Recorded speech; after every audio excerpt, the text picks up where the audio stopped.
We out here staying connected. Ms.Vee got me walking the trail, finding her.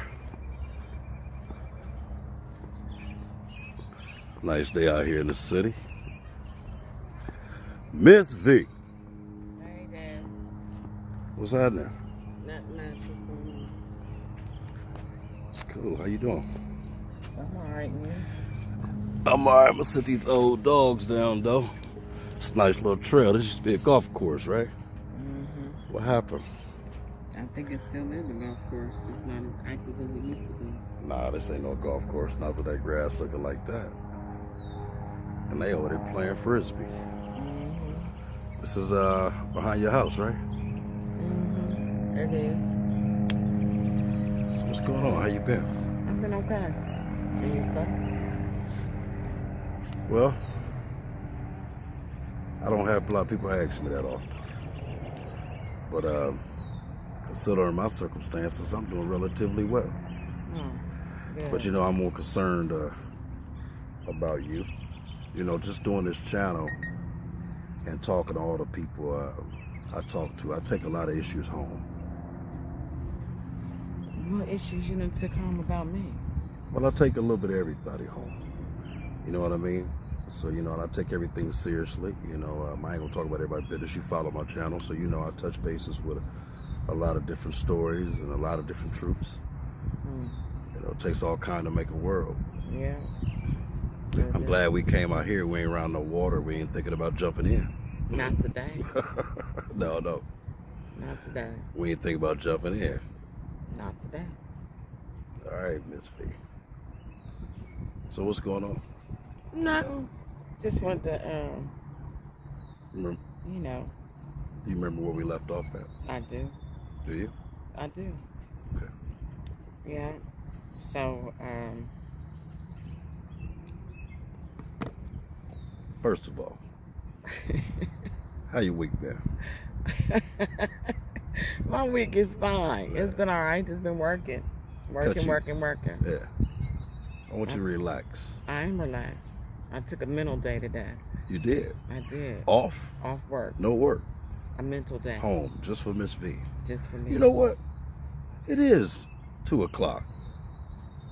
I be going so much, man, I don't even pay attention to the clock. I know it. Well, it feel awful good to see you this time of the day. Yeah. I'm here. Y'all won't see me tomorrow, so I'm glad that you see me today. Oh. I turn 22 tomorrow. Oh, yeah. Okay, now I'm a little older than that, but Oh, happy early birthday. I appreciate it. Mm-hmm. You got your thoughts together? My thoughts are fine. Talk to For me. the moment. What you want to know, Des? For the moment. You sound like Moneybag. What you want to know, Des? I want to know if you, how you've been dealing with things since our last conversation, and I want to dive back into some of the stuff that you was talking about. Okay. Like what?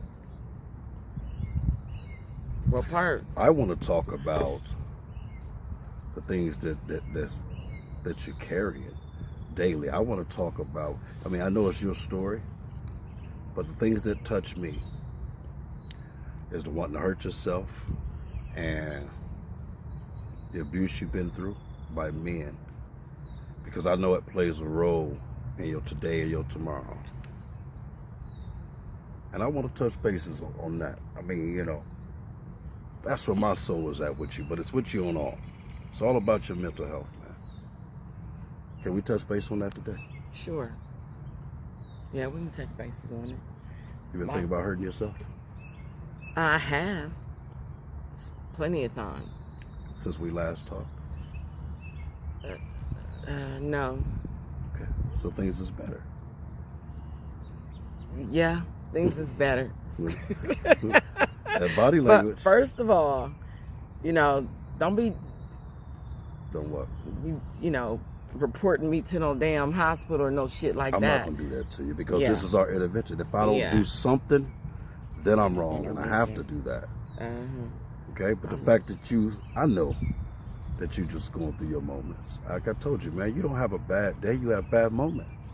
No, I have bad days. You make them bad days. I make them bad? If you carry it like that. Well, people carry things that they just can't get past. So It's like that sometimes. So you ain't got to worry about me reporting you or doing none of that. I called people, tell them to come pick you up if that was the case. Mm-hmm. You So don't be understand trying what to I'm get too personal Huh. with my mental health. I don't have to. It's going to show. It's going to show. You already talked about diving in the river. Setting yourself on fire. I said I had a dream that I was watching myself set myself on fire. Have I you mean, had I any did. more dreams? I have crazy dreams all the time. Every night I barely sleep. Do you think that comes from, is it from past or alcohol, or is something going on in your life now that's stressing you out? Maybe something reminds you of what you've been through. I think it's stress. I think it's part of the alcohol. Okay. I appreciate that honesty. Mm-hmm. I appreciate that truth. Oh, Because- yeah, definitely think it's part of the alcohol. How much have The you mental health, all that, Okay. you know. And what was you going to ask? So within this past, since the last time I spoke to you, you really ain't consumed a lot of alcohol? Because you seem to be a little better. Yeah, I think. So, I mean, not in a bad way. what? Let me not say it like Yeah. that, because okay. Yeah. Let me make sure everybody understand this and you understand this. I didn't mean it that way, because you're not a patient at all. You meant it like that, or you wouldn't have said it. I promise you. But I it's didn't all mean it that good. way. But you do I can seem. get past that. You seem fresher. That's because I ain't had a drink today. Okay. Now we're getting somewhere. I ain't had a drink today yet. And I don't drink every day, for the viewers to know. I don't drink every day. You don't have to defend But when that. I do drink, I do consume a lot at one time, sometimes. Not So- really a lot. Just a few doubles here and there. 3, 4, 5 maybe. You know. And those are the nights that them dreams come, or normal, You know. or the dreams come day after, when there's no alcohol. No, seriously. I wanna- still have the dreams, drink it or not. I still have the dreams. I'm just carrying a lot of demons and shit. Yeah. You So know, does those demons come in play when you have no substance, when you haven't been drinking, when you haven't been putting anything in to substitute it? Is that when it gets you? Is when those thoughts and those breakdowns come in? Because see, a substance just band-aid the issue. A lot of people don't give us on top of that substance. You understand what I'm saying? So, with me, I still carry a lot of thoughts and things in my mind when I'm not drinking. And a lot of people think, including myself still, that sometimes when you drink or do any type of extra, different drugs of choice, or whatever you want to call it, they think that going to that drug or that alcohol is going to soothe them, but it doesn't. Yeah. It makes the situation work. Hell, for me, it makes me depressed like a motherfucker. I'm already depressed. Yeah. And it just makes all my feelings come out. The crying, just everything. It just makes you really, really think. So how much of those feelings you detoxed this past week? Took a mental day off. I took a mental day, but How- I'm ready to go have a drink. How much did you get out of you? Before you get to this drink, how much did you relieve off of your back? It don't make you feel no better? Not really. Why you pick the phone up and call me? Staying connected don't work for you? I'll meet you at the bar. Video you at the bar. Nah, I'm not about to be videoed at the bar. All right. Don't be crazy. Don't get crazy with it. That's the case. I can video myself. I take plenty of pictures. Yeah, I bet. So how's the family been dealing with what you talk to me about? They just pretty much know how I am. Talk to me about kind of where we left off at last time.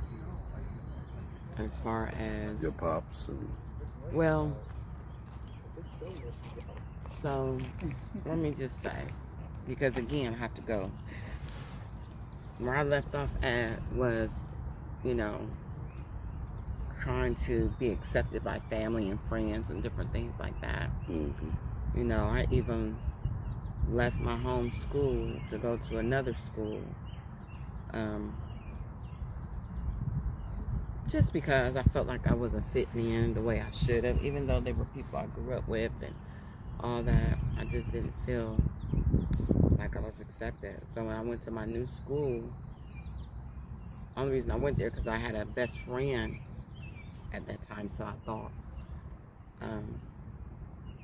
you know, that wanted me to come there, whatever. When I got there, that turned into some weird shit too. You know, we got into a fight. Our friendship was never the same. It was just crazy. So again, my whole high school years, I just felt like I was always trying to, I don't know, feel accepted. And I had friends, don't get me wrong. I always had friends and stuff, but I just still always felt alone or whatever. But then as I went through high school, I ended up, you know, getting pregnant my last year of high school. And it was a struggle getting through high school because I started just acting out. I started cutting, not coming home at night, constantly getting into fights, you know, getting jumped at the skating rink, skating, just all kind of things. Just acting out a lot. So what was those nights look like that you would cut and hang out late night? Crazy, because when I would get home, you know, back then your parents or grandparents would have that thing, you know. Yeah. If you ain't in here when this door is locked, you might as well not even come in. And I and was never making it. We do it anyway. Yeah. Because we wanted that distraction. Yeah. You know, that's what built that muscle, along with the damages. We play a part of a lot of our adult choices. I see some guys to this day, they're still clowns. I remember how goofy they used to act in school. They was building a muscle. And there's some people that walked around with that briefcase, man, and always dressed up. And sometimes you could look at some people in their lives and see that they was really working towards dressing that part that they wanted in their life. Mm-hmm. You know? So it have got so bad. I mean, I really didn't think I wasn't going to class at all. Like, I was really, like, tripping. Just drinking. And it was like 6 or 7 of us girls leaving it, you know, going over people's houses and just getting in trouble, doing shit we ain't had no business. And don't forget about that kiss on the neck. That always goes with it. I mean, no, we got to be honest, right? Yeah. Because we ain't just saying the hell with mama and them saying they rules for no buzz. You understand what I'm saying? Somebody gonna be there. Such and such went to another school, or he go to my school, he driving tonight or whatever, they gonna be there. Yeah, it was crazy. Yeah. But so are we getting pregnant, and with my first time, and yeah, didn't even think I was gonna graduate, but I ended up getting pregnant at 17 and had him when I was 18, right after I graduated. And you know, things got pretty hectic. I know I keep moving, I'm sorry. Take your time. Do what you got to do. Things got a little hectic with that. It's a little warm. You want to move in the shade, you okay? I'm cool. Okay. I shouldn't have put on this sweater. You know how women, we know when you get pregnant or whatever, you think you're in love, you know, all that. And that just ended up being a horrible situation. A very horrible situation. And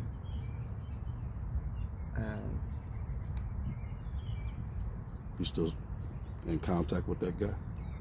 No, actually, after everything that happened, like, there was so much that happened with him, you know, trying to take my son away from me, because he left me when I was 6 months pregnant and ended up being with someone that was 10 years older than him, and still with her to this day. Oh, really? They still together, however. Does that bother you? Oh, hell no. It did? Back then it did, yeah. Freshly coming out of high does school. it bother you the fact that, damn, they're still together? No, because you know what? Karma a motherfucker. And they both ended up on drugs, on heroin, just... Okay. And not to wish nothing bad on anybody, but karma. Yeah, they've had a bunch of bad luck and still going through it. So, no. You know. But it took me a long time to forgive him because he took me through a lot, you know, going to court all the time, and my son just turned against me, and just filling my son's head up with a bunch of lies. And I believe a lot of that, 80% of me and my son's relationship is because of that. It's bad because of that. But, you know. How old is your son now? 36. 36. He'll be 37 in July. And it's still bad? It's not the best. Right. Haven't had time to heal. No sense of interventions. What you think will make it work? Because you know, at this point, I really don't know. I don't think we'll ever have the best mother-son relationship.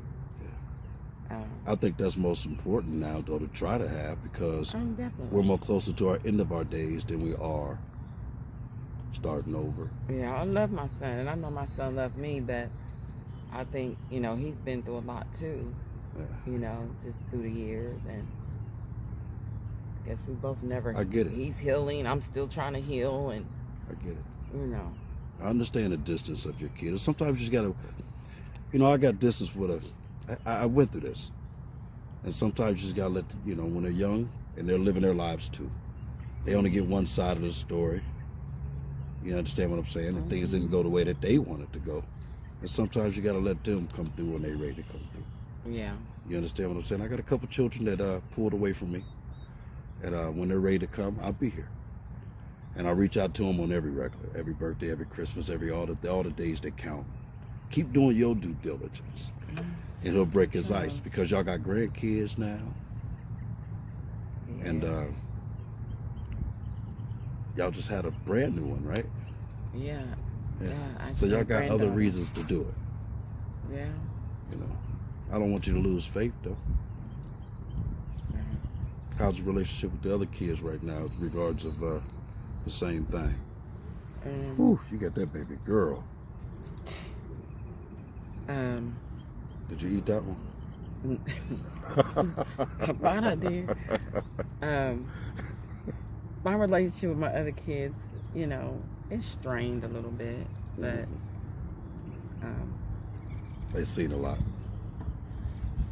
I wouldn't even say they've seen a lot, because to be honest with you, as far as my kids, I always made sure, and it, how does a motherfucker out here? I know. It doesn't, no matter how good of a parent you think you are or thought you was, your kids are going to have their own opinions and their own way that they get through life. Right. And I always tell myself I never wanted my relationship with my children to be like mine was with my mother or my father.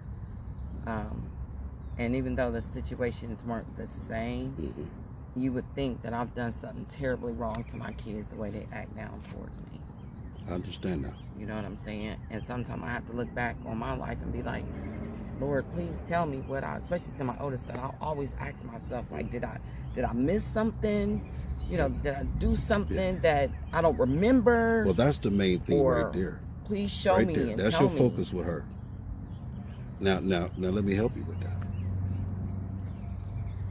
Can you remember one thing? Tell me one thing that you regret her seeing you accept. Because it may, my daughter? Yeah, because I'm talking about my son. Okay, well, I'm talking about just your son and your daughter. Because it may not be something that you've done to them that you don't remember doing. It could have been them watching you accept something that they hated you accepted. Well, so is there any regrets or something that you hated your children witness you accept? For my daughter,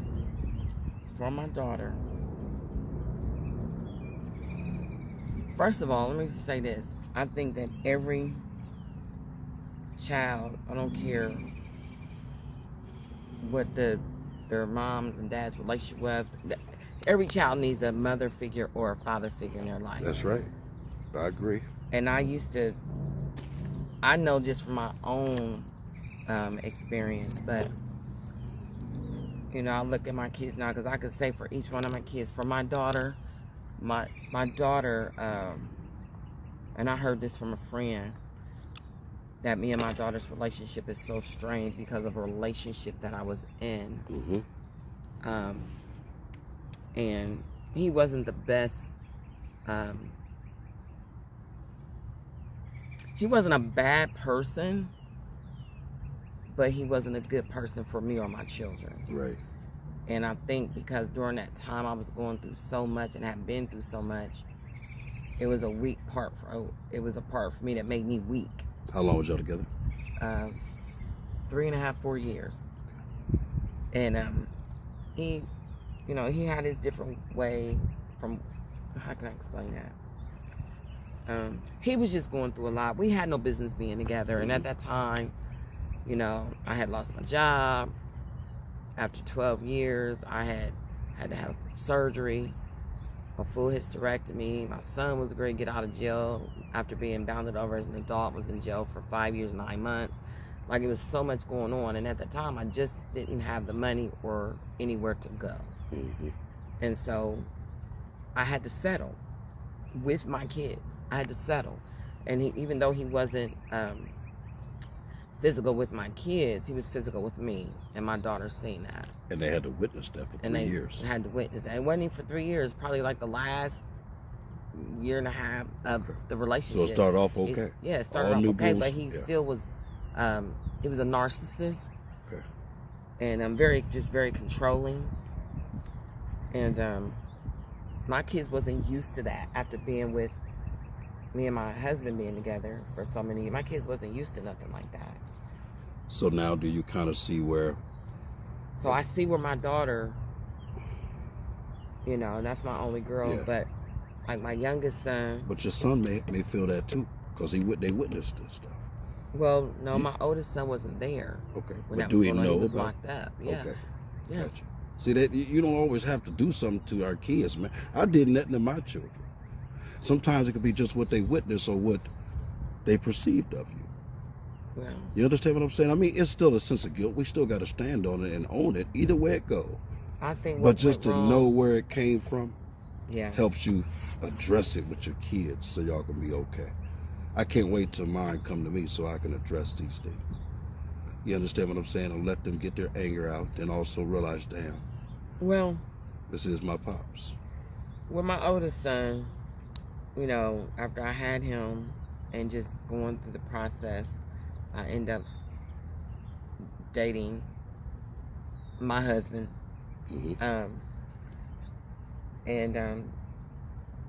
It was, I ended up moving in Short North, you know. Hood of the hood. At that time, it was so drug infested. Mm-hmm. And 8 ball. the apartment I lived in was an old crack house.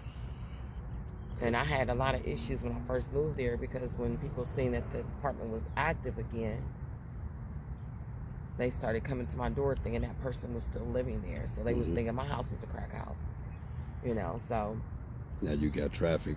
Traffic. Ain't even nothing there. It started being crazy, and then, you know, I ended up hooking up with, like I said, I ended up hooking up with not my son's father, but my husband. Mm-hmm. And you know, he was selling drugs and out in the streets and all that. And for me at that time, because I was trying to get away from home and all that, I was liking that life. Mm-hmm. I started liking that life and started getting involved, you know, with different things. And everybody knows Short North was right. insane. It was out there. But Short North Posse. you know, people didn't know that I had started experimenting with primos, as they call it. Explain what primos is for ones that don't know. It's crack inside of marijuana. You just mix it in a joint and smoke that shit up. Mm-hmm. That's what it was. But tighten your whole face up. But it's the same thing as smoking crack. It's no different. It gives you the same bullshit, really. That's why everybody say no matter what dope it is, they call you a crackhead. Yeah, it's still no the matter same what thing. cocaine it is, they just call you a crackhead. But I was never no person that was out there in the street, and I wasn't doing it like, you know, every day. The fact that I did it was just fucked up. Right. You know. Appreciate your honesty, though. Yeah. But a lot of people don't know that, and people that see this will probably be like, "What?" Yeah. But you know what though? Most people experience something. A lot of people just won't talk about it. Yeah.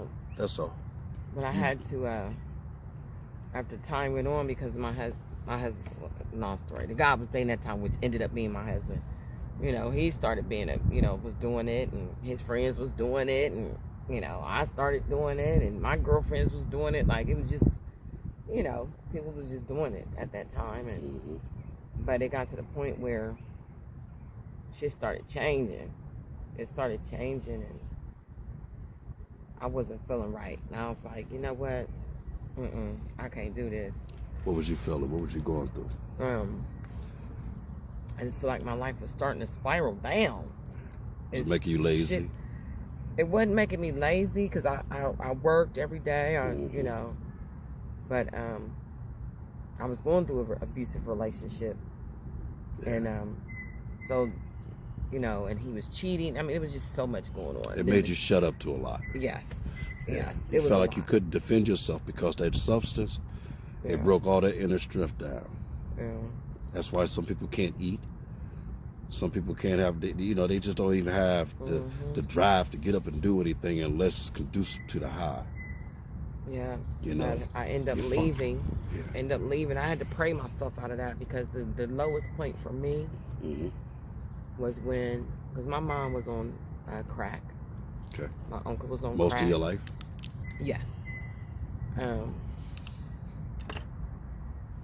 The worst and shameful thing for me was when I actually sat and sold my mom some crack. Okay. And that was the worst. That was my lowest. Yeah. That was my lowest. And I knew. Yeah. I was like, yeah, I'm fucked up. I'm fucked up. Yeah. And even though me and my mom didn't have the best relationship, that was still my mom. Yeah. So that shit ate me alive. But you ain't the only one been in that position, okay? Ate me alive. But anyway. This world understand your past, your truth. Yeah. You know what I mean? Look at mom now. Look at you. I ended up moving to Alabama to get away from the relationship I was in, and my grandparents ended up keeping my son while I went to Alabama for a few months to try to get away from not only him, but just get my life back in order. Yeah. And when I came back, he found me. One of my girlfriends I thought was my friend told him I was back in town, and I had just got a Section 8 apartment, and he came over there. Won't get into all the details, but he came and kicked in my door and beat the shit out of me. Now, what year was this? Was this before the state picked up cases? No. This happened. Shit, my son was probably only, Brian was probably only 4 or 5. Did you file charges on him? Actually, we did end up filing. I was in the hospital for a while. I almost died trying to kill him. Did you follow up with them charges? My grandparents did. Okay. My grandparents did, but and he did end up going to jail. But the thing about it was, and the only reason he got picked up was because he was in a stolen car with his friends, and he didn't even know the car was stolen, and they ended up pulling him over, and he ended up going to jail. But, gotcha. Look at God, right? Right. He always had your back. But don't do that. Don't do that. He always had your back. Oh yeah, he's always had. Right. Yeah. Give it to him. Yeah. Getting your flowers. Keep going. But time went on. See, I did everything backwards. This man beat my ass, was beating my ass, beat my ass. I just got out of jail, ended up getting back with him. Imagine that. And getting back with him. Now that's one of the things that the children witness. Well, my kids weren't born yet. Okay. My 3 youngest kids weren't even born yet. I still only had Brian. I get it. And he was too young to know. Yeah, pretty much. Well, yeah. Okay. But do understand, once he seen that I was in the hospital and everything, he had put me in the hospital and all that, he apologized for what he had done to me and said he would never put his hands on me again, and he didn't. He didn't. We argued, but he never put his hands on me again. And but things was still weird, you know. He was still smoking Primos. And you wasn't. You know, and I wasn't. And it was like, oh. Seen his mood swings. Yeah, it was just crazy. But then, you know, we was together. Then the other shit went on. I ended up getting pregnant. I was told I couldn't even have no kids because I actually had 6 miscarriages. Wow. I had 6 miscarriages. So how many children would that I had one before my son, and I had 5 after my son. So you will have 9 children? No, because you got to think. Wait a minute. You got to think. When you had those miscarriages, you probably would have been pregnant, so you wouldn't have had all them babies. You know what I'm saying? Y'all don't. People don't think like that. I get it. Hey, you gonna have 9 kids? Nah, I wouldn't have had 9 kids. Well, there's some people I know that sit back and they think about all the miscarriages they had or abortions they had, and they're looking at the children now like, wow, I wonder what the other ones would have been or turned out. And some women feel regret and some don't because it just wasn't time. Right. You understand what I'm saying? So it's understandable. And I don't think nobody's looking at you bad about that, no kind of way. Yeah. I really wouldn't care if they did. I know at that's this right. point, life is life and shit happens. Life is life, for sure. But, yeah. I had 6 miscarriages. All of a sudden, you know, me and my then boyfriend, which is, you know, things went on, you know, things got better for a minute. I ended up getting pregnant. Was told I couldn't have no kids after my miscarriages. I had so many issues. Thought I had the flu, went to the doctor. Or no, I'm sorry. I thought I was just sick. I thought I just had the flu. They told me I had the flu, but I wouldn't get no better. And went back to the doctor, and they was like, yep, you have the 9 months. And I argued them people down. I said, no. I said, I'm not pregnant. I said, I can't have kids. I have it on documentation stating that I can't have kids or whatever. But I said, not today. Not today. But next thing you know, I had them back to back to back. I had 3 back to back. So blessings. And those were by my husband. You wasn't sick, didn't have no disease, none of that. No. None of that. Did that man ever bring anything like that home to you? Did what? Did he ever bring anything like that home to you? Who? Diseases or anything? My husband? Yeah. Yes. Really? Yeah. He was out there, huh? Yeah. Shit. She didn't know me the whole time we was together. Shit. Yeah. And I married him. Here and had kids by him. And had the kids and then ended up getting married. So think of that, all that shit I went through. Yeah. You know what I'm saying? So, yeah. Well, I wanna let you leave it right there. Because I want to follow back on that. And I know it's a whole another segment. Oh, yes. Whole new talk show. Whole new. But I do want to ask you a couple things before we get out of here. You do know, have a little better insight of what to look for in a man that's abusive, mentally and verbally. You know the signs now, right? I do. Because see, some women don't get the signs even up to their 50s and 40s. And you know what I mean? They still don't get it. Yeah. They just keep chasing the exterior of a person. Mm-hmm. Not even paying attention to the engine. Right? Yeah. So you do know the signs, you know what to look for, you know the right questions. How you doing with paying attention to people's body language? Huh? I pay attention to a lot. Yeah, look at me. I like that. I pay attention to a lot. And to make it easier for me, I just don't fuck with nobody. Yeah, that's cool. But that body language tell you the truth, right? That's what they say. All right, Ms.Vee, get these young ladies some positive, man, before we leave up out of here. If you got a story to tell it. That's all I'm going to say. Tell them to come see Brother Dez. Yeah. Make sure y'all go see Brother Dez. We out here staying connected. Let's go.